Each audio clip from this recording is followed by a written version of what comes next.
ناظرین، drama serial جاں نثار کی نیکسٹ ایپیسوڈ میں دکھایا جائے گا کہ دعا کی پریگنینسی کی خبر سن کے تو کشمالہ کے دل پہ جیسے چھریاں چاقو چلنے لگیں گے اور وہ اس سوچ میں پڑ جائے گی کہ کچھ بھی کر کے جلد سے جلد اس دعا کو نوشیروان کی زندگی سے نکالنا ہے، اور نوشیروان کے دل میں یہ شک بھی ڈالنا ہے کہ یہ بچہ آپ کا ہے ہی نہیں۔ اور دعا جب ڈاکٹر سے سنتی ہے کہ وہ ماں بننے والی ہے، دل سے خوش ہوتی ہے، لیکن جب وہ نوشیروان غزنوی کی طرف دیکھتی ہے اور اس کے چہرے پہ کوئی آثار نہیں ہوتے تو دعا کا دل بھی بجھ سا جاتا ہے کہ اتنی بڑی خوشخبری سن کے بجائے اس کے کہ نوشیروان غزنوی میری طرف بھاگے چلے آتے، مجھے گلے سے لگاتے، لیکن ان کے تو چہرے پہ مسکراہٹ تک نہیں، جیسے انہیں اس خبر سے کوئی خوشی ہی نہیں ہوئی۔ بہرحال جب سب وہاں سے چلے جاتے ہیں، رات کو دعا اور نوشیروان اکیلے ہوتے ہیں کمرے میں، تو دعا اپنے دل کی بات نوشیروان سے کہہ ہی دیتی ہے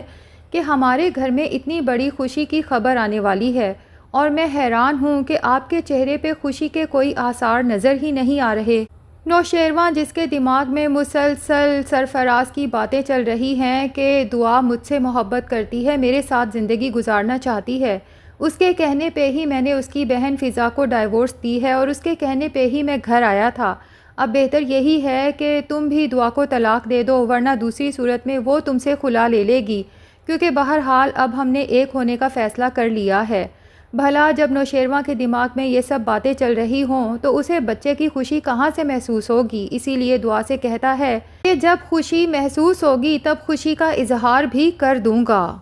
اور اگلے دن کشمالہ بھی اپنی نفرت کے ساتھ ساتھ اپنے حسد کا اظہار بھی دعا کے سامنے کھلم کھلا کر دے گی اور اسے کہے گی کہ تم کیا سمجھ رہی ہو کہ پریگننٹ ہونے کی خبر سنا کے تم نوشیروان کا دل جیت لو گی؟ میں نوشیروان کو ایسا تمہارے خلاف کروں گی کہ وہ نہ تمہیں اپنائے گا نہ تمہارے ہونے والے بچے کو۔ تو دعا کشمالہ سے کہتی ہے کہ کیا میں پوچھ سکتی ہوں کہ آپ مجھ سے اس قدر نفرت کیوں کرتی ہیں اور آپ مجھے اتنا تنگ کیوں کر رہی ہیں؟ میں نے آپ کا آخر بگاڑا کیا ہے؟ تو کشمالہ کہتی ہے کہ تنگ تو تم کر رہی ہو کیونکہ تم سوچ رہی ہو کہ تم نوشیروان غزنوی کو وارث دو گی، تو میرا جلنا تو بنتا ہے، کیونکہ نوشیروان غزنوی کو وارث کی خوشخبری تو میں دینا چاہتی تھی، لیکن میری جگہ پہ یہ خوشخبری تم دے رہی ہو، تو ظاہر ہے کہ جلن تو ہوگی۔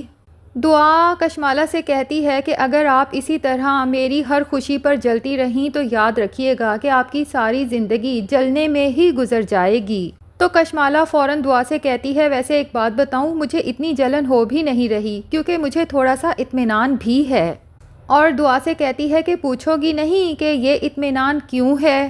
کیونکہ نوشیروان سائیں کو ابھی تک یقین نہیں آیا کہ یہ بچہ ان کا ہے۔ تم نے دیکھا نہیں کہ بچے کی خبر سن کے وہ خوش ہونے کی بجائے مزید پریشان ہو گئے تھے۔ کشمالہ کی یہ بات سن کے تو دعا بھی بہت زیادہ پریشان ہو جاتی ہے، کیونکہ یہ بات تو سچ ہے کہ نوشیروان نے نہ تو اسے ماں بننے کی خوشخبری پر مبارکباد دی ہے اور نہ ہی کسی قسم کی خوشی کا اظہار کیا ہے۔ دعا سوچتی ہے مجھے اپنی خوشی اپنے گھر والوں کے ساتھ شیئر کرنی چاہیے، اسی لیے جب وہ اپنے گھر والوں سے ملنے کو نکلتی ہے تو کشمالہ فوراً ہی سرفراز کو کال کر دیتی ہے کہ دعا ابھی گھر سے نکلی ہے، اس کا پیچھا کرو، اور ساتھ ہی اپنے خاص بندے کو بھی سرفراز اور دعا کے پیچھے لگا دیتی ہے کہ جیسے ہی سرفراز دعا کے ساتھ بات کرنے لگے تم نے اس کی ویڈیو بنا لینی ہے۔ اب دعا جیسے ہی گاڑی سے اتر کے اپنے گھر کی طرف بڑھنے لگتی ہے تو سرفراز فوراً ہی اسے روک لیتا ہے اور اسے کہتا ہے دعا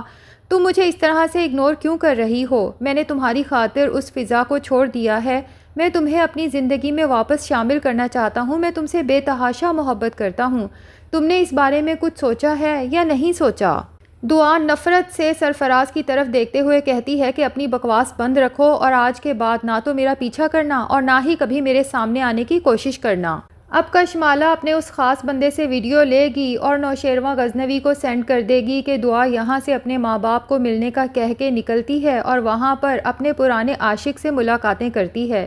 شاید اسے خوشخبری سنانے گئی تھی کہ وہ ماں بننے والی ہے اور اس کا پرانا عاشق باپ بننے والا ہے۔ نوشیروان تو جب دعا اور سرفراز کی ساتھ کھڑے باتیں کرتے ویڈیو دیکھتا ہے تو اس کے تو تن بدن میں آگ لگ جاتی ہے، لیکن ناظرین یہاں پہ سوال یہ پیدا ہوتا ہے کہ دعا کے ساتھ تو ہمیشہ باڈی گارڈز کی ایک پوری فوج ہوتی ہے،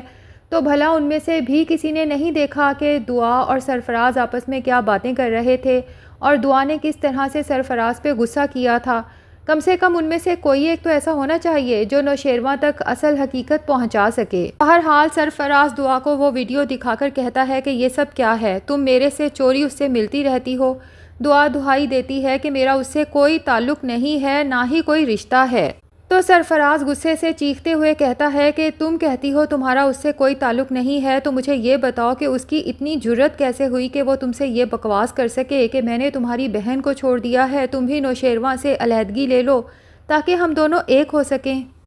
اگر تم مجھ سے علیحدہ ہو کے اس سے شادی کرنا چاہتی ہو تو تم مجھے صاف طور پہ بتا سکتی ہو، میں تمہیں چھوڑ دوں گا۔ اس کے لیے اتنا دھوکہ اور فریب دینے کی کیا ضرورت ہے؟ کیا اس دولت کی لالچ میں تم میرے ساتھ یہ دھوکہ کر رہی ہو اور مجبوری کے تحت رشتہ نبھا رہی ہو؟ دعا کا دل تو کرچی کرچی ہو جائے گا کہ نوشیروان اس کے متعلق یہ سب سوچ سکتا ہے اور اسے اس طرح سے ہرٹ کر سکتا ہے جو نوشیروان اس کی ذرا سی آہ پر تڑپ اٹھتا ہے۔ بہرحال دعا کے پاس آنسوؤں کے سوا کوئی جواب نہیں ہوگا۔ وہ اپنی صفائی پیش کرے بھی تو کیسے کرے کہ اس کے پاس تو اپنی صفائی میں پیش کرنے کے لیے کوئی ثبوت بھی نہیں ہے، اور اس کے بعد تو نوشیروان دعا کو جو بات کہے گا اس کے بعد دعا کے لیے تو زمین پر کھڑے ہونا بھی مشکل ہو جائے گا، کیونکہ نوشیروان دعا سے کہتا ہے کہ میں تم سے ایک بات پوچھ ہی لیتا ہوں کہ یہ بچہ میرا ہے بھی یا کسی اور کا ہے؟ اپنے کردار پر اتنا بڑا الزام سن کے دعا تو تڑپ اٹھتی ہے اور چیختے ہوئے نوشیروان سے کہتی ہے، غزنوی یہ کس طرح کی بات کر رہے ہیں آپ؟ ہمارے بچے کے لیے، اپنے ہونے والے وارث کے لیے آپ اس طرح کے الفاظ کیسے استعمال کر سکتے ہیں؟ لیکن نوشیروان کی آنکھوں پر تو اس وقت کشمالہ کے جھوٹ کی پٹی بندھی ہے، لیکن ناظرین ضرور اس کے بعد نوشیروان ریئلائز کرے گا کہ آخر دعا اور سرفراز جب آپس میں مل رہے تھے تو ان کی ویڈیو کس لیے بنائی گئی، اور اگر یہ ویڈیو کشمالہ نے بنائی ہے تو یقیناً کشمالہ کا اس کے پیچھے کوئی نہ کوئی ہاتھ ہے۔ اب ہو سکتا ہے کہ جعفر ہی اس سلسلے میں کچھ کرے، کیونکہ اسے دعا بی بی پر پورا ٹرسٹ ہے کہ وہ کچھ بھی کر سکتی ہیں لیکن سائیں کو دھوکہ نہیں دے سکتی۔ تو پاسبل ہے کہ جعفر سرفراز سے ساری سچائی جاننے کے لیے یا تو اسے پولیس کسٹڈی میں دے یا پھر اپنے گارڈز کے تھرو ہی اس کی ایسی پٹائی لگوائے کہ سرفراز ساری سچائی اگل دے کہ یہ سب کرنے کے لیے کشمالہ نے اسے بہت بڑی رقم آفر کی ہے، اور ساتھ میں یہ لالچ بھی دی ہے کہ اگر دعا نوشیروان کو چھوڑ کے سرفراز سے شادی کر لیتی ہے تو یہ اتنا بڑا محل نما گھر بھی جو کہ دعا کے نام ہے سرفراز کو مل سکتا ہے۔ بہرحال اس کشمالہ کی سچائی ایک نہ ایک دن تو سامنے آنی ہی ہے، اور ابھی تو کشمالہ کا یہ راز بھی کھلنا باقی ہے کہ اپنے پہلے شوہر یعنی نوشیروان غزنوی کے بڑے بھائی کو بھی اسی کشمالہ نے خود مرڈر کروایا تھا، کیونکہ وہ بہت پہلے سے نوشیروان کے عشق میں گرفتار ہو چکی تھی اور اس کے پاس کوئی اور آپشن نہیں تھا۔ اگر اس سے طلاق لے کے نوشیروان سے شادی کی خواہش ظاہر کرتی تو ظاہر ہے کہ اس کی شادی پاسبل نہ ہوتی۔ البتہ اگر وہ بیوہ ہو جاتی ہے تو پھر ایموشنلی بلیک میل کر کے اماں سائیں اور بابا سائیں کو کنونس کر سکتی ہے